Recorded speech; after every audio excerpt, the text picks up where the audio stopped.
Diablo Immortal versus Path of Exile Mobile. They were announced at approximately the same time. One of them had a positive announcement, the other one not so much. What we're going to be doing is unpacking both of those announcements here today, checking out where they were, where they've come, and where they are right now.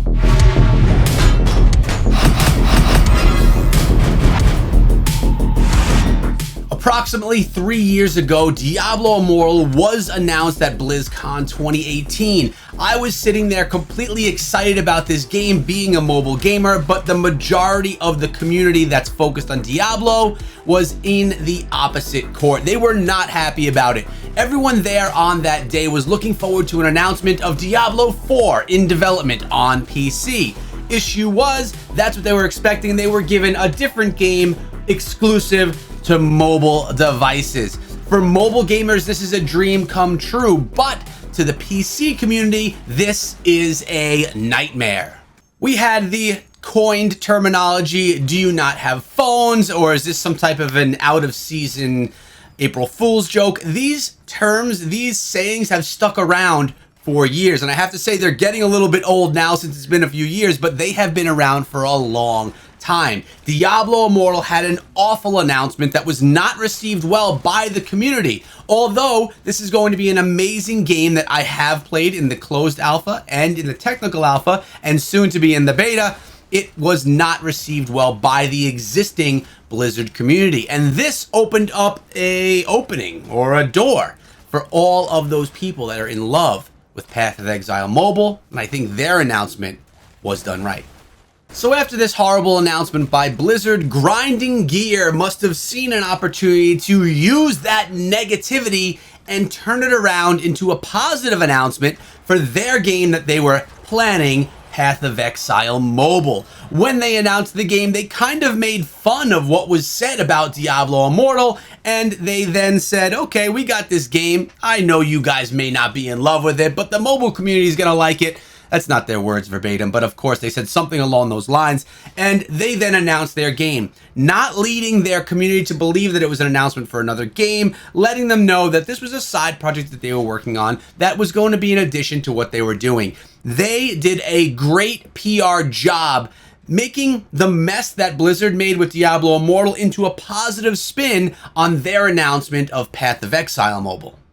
Now, although both of these games are going to be incredible, there is no question about that whatsoever. Path of Exile Mobile and Diablo Immortal are going to be amazing action RPGs, MMORPGs on mobile devices. We already know that Diablo Immortal, it's better than other Diablo games that were already made on PC. And I don't expect any less from Grinding Gear when they put together Path of Exile Mobile, but we know about the announcement.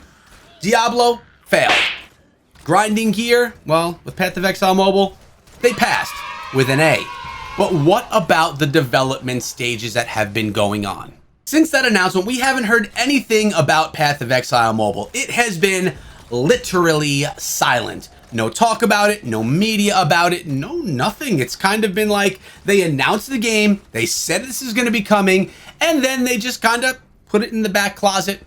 Who knows what's going on with it back there? Who knows when it's going to actually come out? It is not the talk of any town. But Diablo Immortal, although they have been silent about it, mind you, I did put a video out about that silence yesterday. You guys should go check out that video because it directly talks about why Blizzard is being so quiet. But even though they have been quiet, there has still been some more chatter about it. We've had the investment calls where they talked about Diablo Immortal. The community knows it's coming. Of course, I'm bringing videos every single day about the topic. If you haven't already subscribed to the channel, you may as well do that now. If you want to see more Diablo Immortal videos, more Diablo Immortal in the comment section below. And of course, drop your daily thumbs up. So why is the community all over Blizzard for being so quiet about the game when they're not over Path of Exile Mobile? They're not giving them a hard time. Is it that the community is more excited about Diablo Immortal?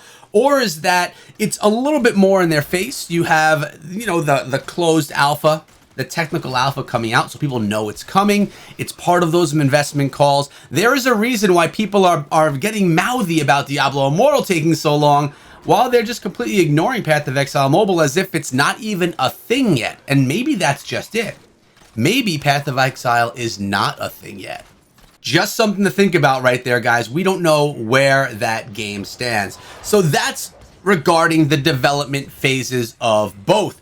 Now we're going to talk about present day, where we are right now. Let's start with Path of Exile Mobile because, let's be honest, that's pretty easy. And let's talk about this ultimate right now as the Demon Hunter goes ham on Monarch, or whatever his name is, the Gatekeeper, that's what we'll call him. And yeah, I don't know. This is some of the original footage I had from the Technical Alpha and the Demon Hunter. Figured I'd put that in place right now for you guys, just so you know what you're looking at. But Path of Exile Mobile, guys, we're still in the dark. We know absolutely nothing. Now, I don't have a relationship with Grinding Gear where I do have a relationship with Blizzard. Maybe that's why I haven't heard about it, but I have my ear pretty well connected to the mobile gaming community, and I feel like I would have heard something if there was anything going on with Path of Exile Mobile. If you know something, make sure you drop down in the comment section below and give me a heads up. Now with Diablo Immortal, we know that we got through Technical Alpha, we just closed out the Closed Alpha, and next is going to be a beta phase of the game. In addition to that, we know that Blizzard has a lot to work on, right? A lot of people, including myself, weren't in love with the Shadow and Immortal mechanic. They weren't in love with the charm system inside of the game, and we really think that there's a lot of things that need work. Elder Rifts, Challenge Rifts, campaign, all beautiful. Multiplayer, Shadow and Immortal stuff, not perfect just yet, so they have a lot of tweaking to do, as well as bringing the new character, the Necromancer, and the new phase and the new stage to the game. Again, we talked about that in a previous video, which you can go watch if you wish. So to summarize things here for you guys, Blizzard has actually been less quiet than Grinding Gear's games regarding their mobile action RPG, being Diablo Immortal, while Grinding Gear, they just kind of, like I said, shoved it in the closet. If someone's working on it in that closet, that's cool. Is that the right or wrong thing? You know what? That's up to Grinding Gear. It's what they want. So obviously for them, it is the right thing. Blizzard, a little bit more open about it, probably because the game is closer to release. Again, my prediction on that is the end of November. Just saying, that's when I think it's coming. So I think that Blizzard, minus the release discussion, minus the announcement in 2018, which was botched. It was done poorly. They already know that. I think they've been doing a pretty good job. Again, giving us tons of information, telling us every week where they are in time, in part with their development, and what are they working on this week, and all of that. If Blizzard were to tell us where the game was every single week in terms of development, I don't think that would be beneficial to us as gamers. I don't think it would keep the hype up any better than it is right now. And is the hype quiet? Yeah, it's a little bit quiet compared to where it was, but that's because there's no alpha out for anyone to play. There's no new news. Of course, it's going to be a little bit quiet, but you know when there's going to be an explosion? When the game is back in beta, you know it's going to be crazy. And then another explosion when it releases, and then it's going to be a complete, constant blazing fire, because Diablo Immortal is the best game on mobile, even though it's not truly there just yet. Thank you guys for sticking around for today's video. Remember to come back tomorrow for another Diablo Immortal video. I'll see you there. Sound off down below, and be good.